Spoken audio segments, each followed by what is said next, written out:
What is up, y'all? This is JT.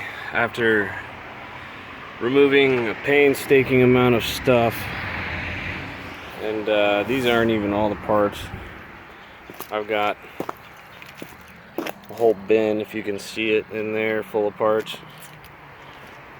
But disconnecting all this, finally got the transmission out, and that mount over there, that's a pain because it's got a sensor in the middle of it, so I had to disconnect it like on all angles.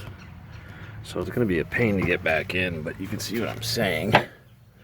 There's this, and it slides over your transmission sensor. So I'll have to figure that out later. For right now, we'll just toss it aside. Here's my throwout bearing. Without getting too dirty, again, I just washed my hands. This may have been what's causing my chatter. I have a little bit of a chatter, and that may be causing it. The one that came with the clutch kit is a little bit different, so I don't know if it's going to work or not. But as you can see, the diamond star right there, and the one on the clutch plate. You see the diamond star right there, and right there. I do believe this is the stock clutch.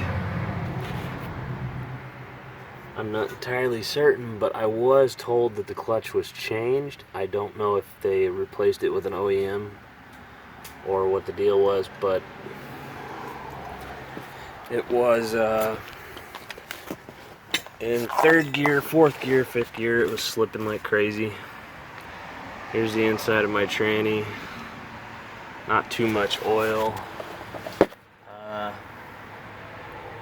As far as the rear main goes, I think I'm just gonna leave it for now, and if anything occurs in the future, I'm gonna go ahead and pull the engine because it's got some other oil leaks and other things to deal with. But for now, we're just gonna take this off and replace it, and I'm gonna put some probably wheel bearing grease is all I've got really on this little pivot knob. But it was kind of a pain in the ass, and you gotta lower it down so far that the pulley's actually hitting against this wall over here, which can cause some damage, so you got to be careful. I need to raise this jack up a little bit, but as you can see, I don't have a tool for it. And these seals, they look okay.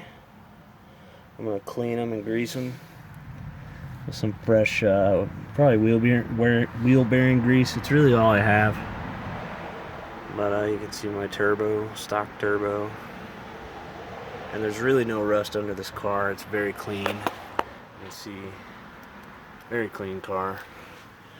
Like none right here.